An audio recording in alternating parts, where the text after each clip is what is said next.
beloved Boss Mike Cervera.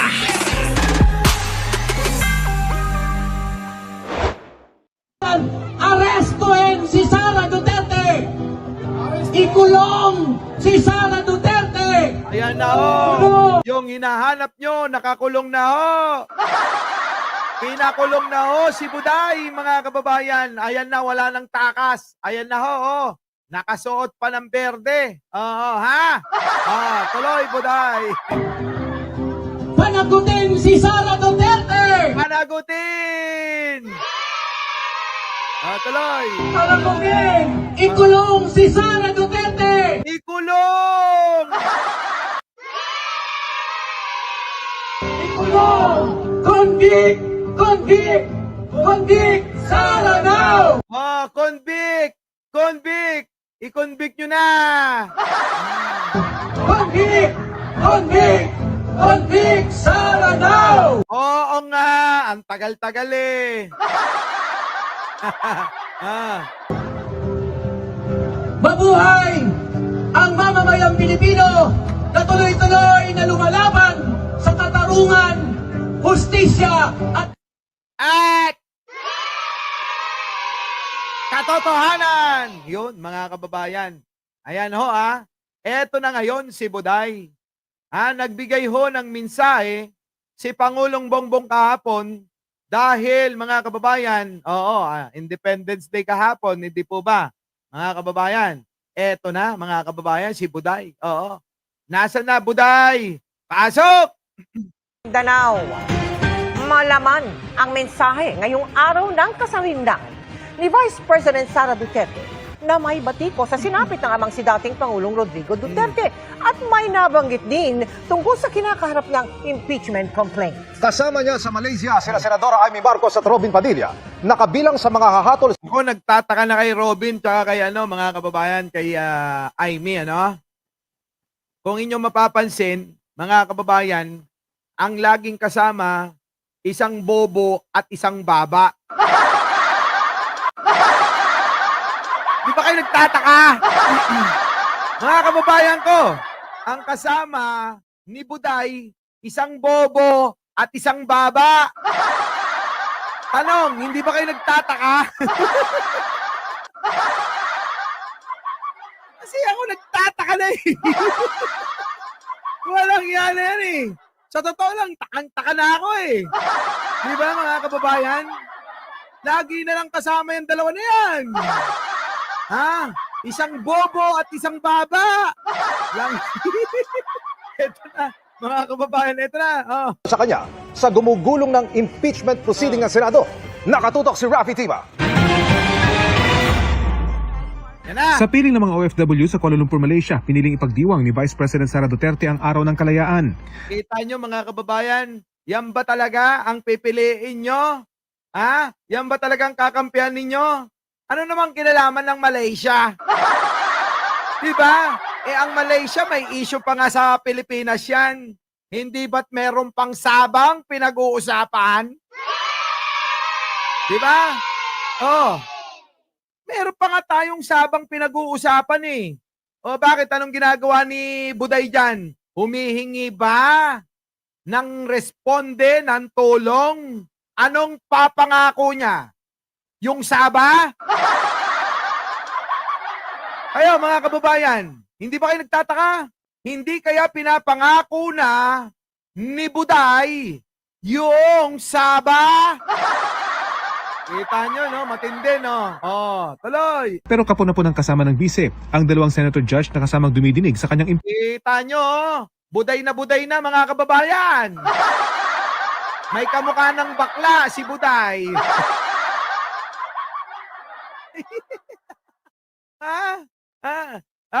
Meron na po ba kayong naalala na ganitong itsurang bakla, mga kababayan?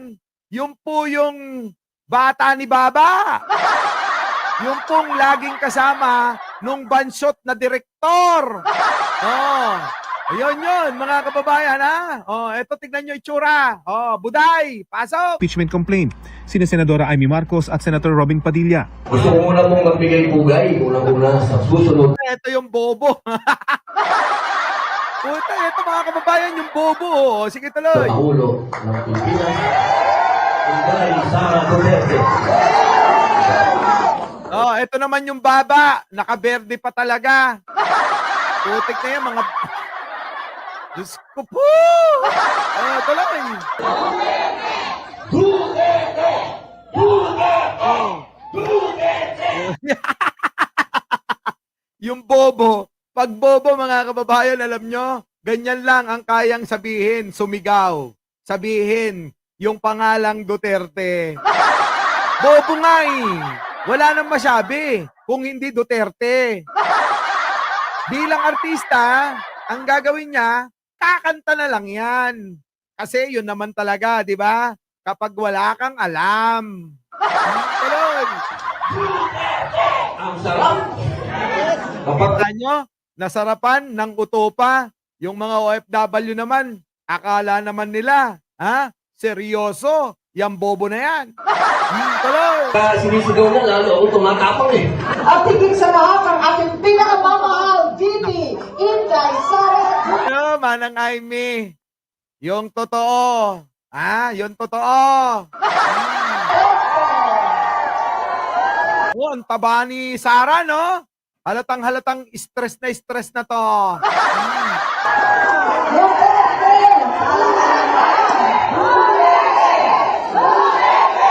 Si Padilla kumanta pa. Oy, kumanta pa. Sabi, mga pagsubok lamang yan.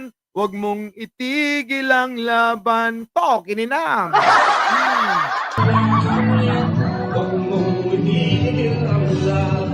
Si Marcos hindi napigilang banggitin ang impeachment hearing. Nagbiro pa siya tungkol sa ilang nangyari. higit sa lahat, kamuntik lang Eto na mga kababayan. Imbis na si Sara, imbis na si Buday, ang magwik at magsabi niyan. Aba mga kababayan, etong abogado na mahaba-baba, abogado ni Sara, hindi naman abogado pero naging abogado sa impeachment trial niya. Di ba? Tuloy. yung talin si Senator Joel Villanueva. Maisog kami talaga. Ako nasigawan ko Maisog. Uy! Maisog. Tuloy. si Risa Ontiveros. Kita nyo, pinagmalaki pa mga kababayan yung pambababoy nila. Ganyan, binababoy ang tao. Kita nyo? Binababoy nila tayo. Ganyan ginagawa ni Manang Aimee nyo. Pinagmamalaki pa nila yung ginawa nilang katarantaduhan sa Senado. Tuloy. Pasensya. Hindi ko natin. Alam po ninyo, isang gabi, hindi na kami, tumayo kami bilang hukom. Pinagmalaki pa mga kababayan. Tumayo sila bilang hukom pero ginampanan ba ang trabaho nila? Hindi ba't hindi? Pinagmalaki ni Baba. Tumayo pa po kami bilang hukom. Hukom nga. Pero bakit nagmukhang abogado kayo ni Buday?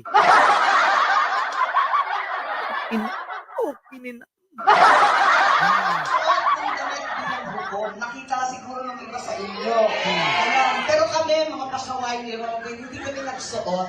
Kita nyo, pinagmalaki pa mga kababayan na pinagmalaki pa na hindi sila nagsuot. Yung trabaho nila, hindi nila ginagawa ng tama. Ginagawa nila tayong katatawanan. Binabastos ang sambayanan. Yung mga iba pumapayag sa ganyan kasi sang-ayon sa paniniwala nila. Pero mga kababayan, kung iisipin nating maigi at iisipin ng mga matatalinong tao at nakakaunawa, abay malayong malayo yan mga kababayan. Hindi ganyan ang dapat na inuugali nila. Diba? Tuloy. namin noon, pangit. It's not my color. Kita nyo, pangit daw. Ulyanin na yata si Manang nyo eh. Pangit daw po yung kapa nila, kaya hindi daw nila sinuot. Napapangitan sila. Kita nyo, ang bastos, diba? Nagmumura na si Baba. Nagmumura na yung baba ni Manang nyo. Tuloy. Ayan. Alam po ninyo, ang totoo, tumayo kami, pagkat kaakibat ng kalayaan ang responsibilidad na maging patas. Anong patas? Hindi nga kayo naging patas. Kinang inak... Naging patas ba yung mga... sige tuloy. At marangal. Kasunod niyan, nanawagan siya ng support. Ito. Gusto ko marinig kung paano magsalita itong si Buday. Huwag na ho ninyong pakinggan itong dalawa. Isang bobo at isang baba. Oo, huwag nyo nang pakinggan yan. Ito na lang. Para kay VP Sara. Samahan ninyo ako Oh. na tayong lahat Mag-isa mo. Kayo na lang ng mga bobo. Huwag mo kaming idamay sa'yo, ha? Tandaan mo. Oh, tuloy. Oh, alam nyo na, mga loyalista. Yan ang nga ba sinasabi ko, di ba? Abay, binoto nyo pa eh. Sabi ko sa inyo, kung, nako, nag-abalos na lang kayo, eh di masaya pa. Tuloy.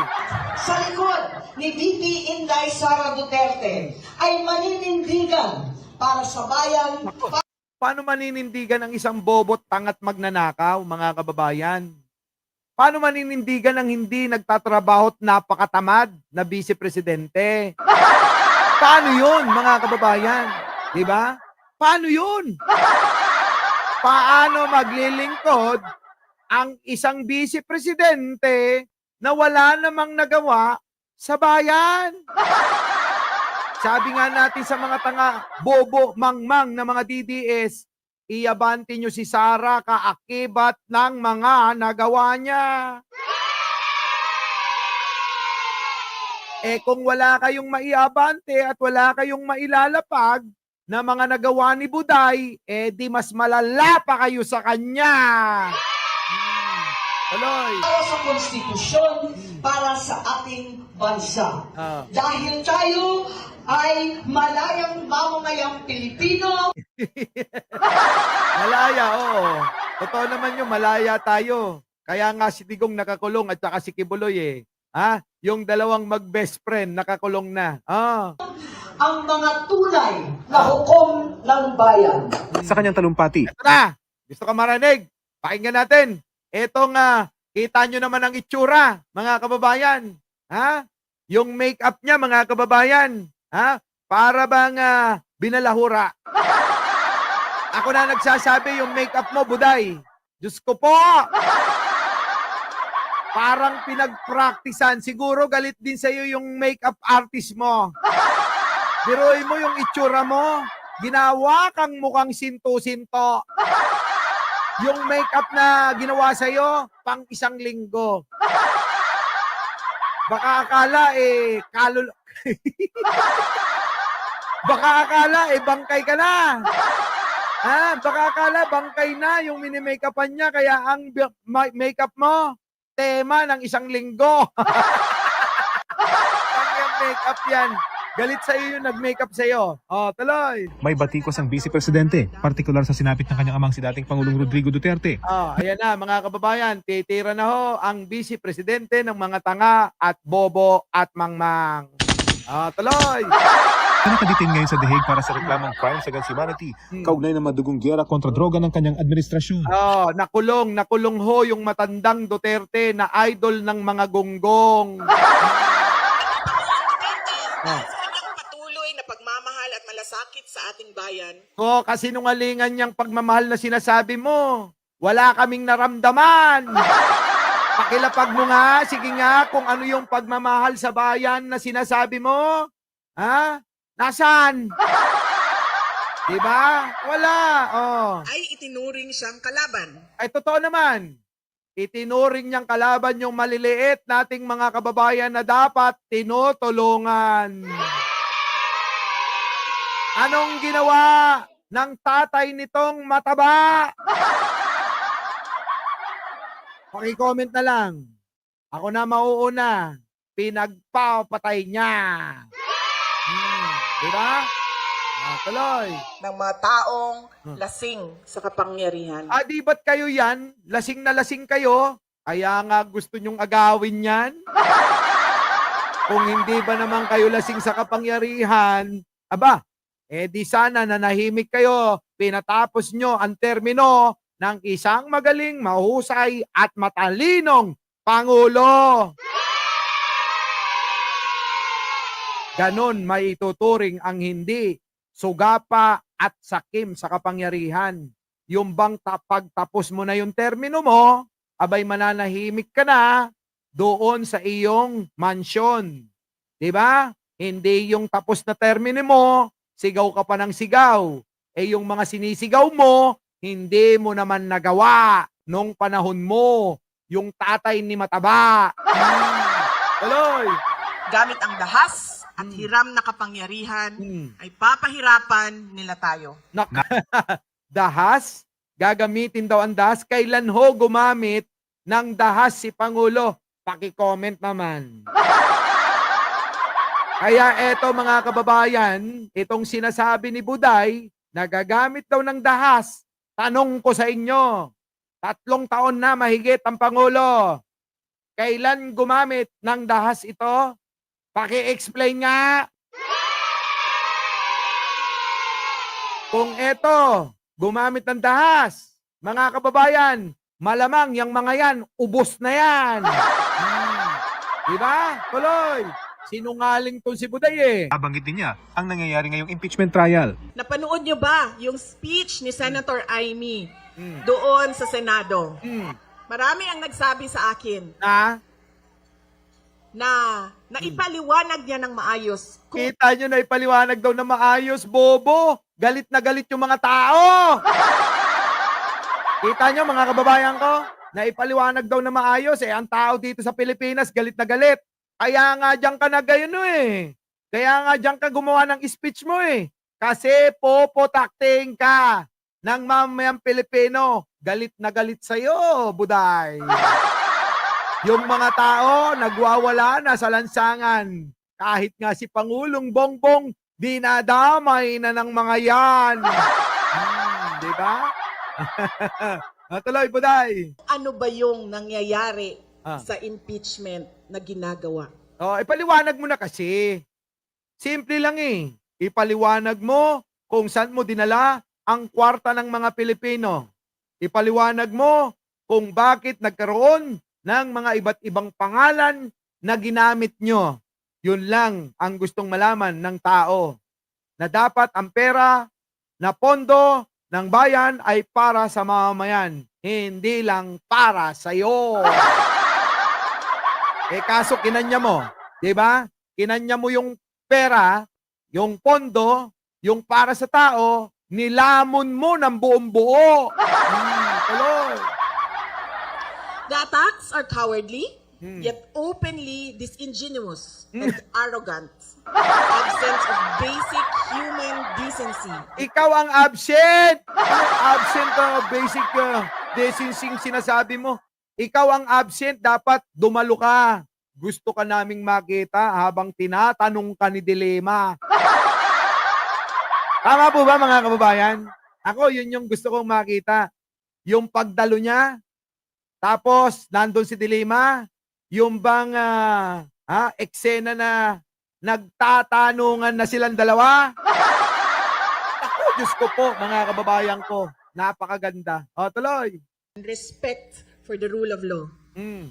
Basahin mo na, lagay mo sa palkat mo sa mukha mong ganyan, Putik na hindi mo magaya-gaya si Pangulo kapag nagsalita yon. Lalong-lalo na kapag nasa ibang bansa.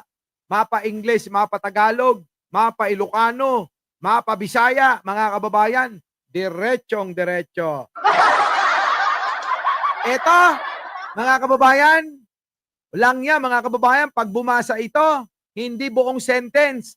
1/4 lang na sentence muna, isusunod yung kalahati, bago pa niya mabuo, 4 na beses niyang babasahin. Tapos sasabihin ng mga dides, ang galing-galing ni Sara, ang tali-talino niya. Ngayon lang ako nakakita mga kababayan ng isang tulad niyan, na sinasabi nilang matalino, pero kung inyong pagmamasdan mga kababayan, mas magaling pa yung buredat nyo. Mas magaling pa yung buridak nyo. Yung buridak nyo ba? Yung inyong anak na bunso. Tuloy. Of people drunk in power. Kita nyo? Ito ang ang problema kay Buday. Yung kanyang naisin na masama, ipapasa niya sa iba na sasabihin niya sila may gawain. Pero ang katotohanan, siya talaga ang may angkin ng mga kaugalian na pinapasa niya sa iba. Kaya mga kababayan, kung walang yalang, eto na siya. Huwag na kayong maghanap ng iba. Dito sa channel na to, lagi nyo yan makikita. Walang ya, di ba? Siyang siya. Tuloy. Sabi pa niya, si Marcos lagi raw niyang iniimbitahan saan man siya pumunta. Ang dahilan? Sinasabi ko sa kanya, hindi ako ang magbabalik kay dating Pangulong Duterte sa Pilipinas. Sino? Dahil ang kapatid mo ang nagpadala sa kanya sa Hague, Oh. ikaw ang magbabalik sa kanya sa Pilipinas. Oh, utusan si Buday, utusan si Baba. So mga kababayan, maliwanag na maliwanag, uto-uto si Baba, utusan ni Buday. Si Robin, alipin ni Buday. Diba mga kababayan? Isang alipin, isang utusan, mga kababayan. O, diba? Yung alipin, mga kababayan, talagang wala ng pag-asa yun. Itong utusan, mga kababayan, yung utusan, minsan nangangagat yan. Ang mahirap lang, ang mahirap lang dito kay Aimee, baka mamaya, hindi yung pangangagat ang gamitin niya. Kung hindi manusok na lang ng baba bigla yan.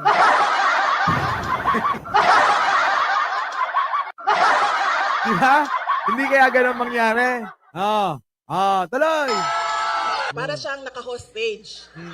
Bibitawan ko lang yan siya kapag si dating Pangulong Duterte ay nabalik na sa Davao City. Kita nyo, parang sinabi niya na itong si Aimee, alipin din niya.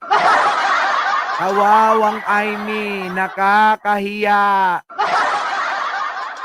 Nagpapauto sa isang luka-luka. Saan kayo nakakita ng isang matinong tao na sumusunod sa isang kulang-kulang, sinto-sinto na vice-presidente na binuto ng mga bobo? Diba? Mga kababayan, yan. Our beloved Boss Mike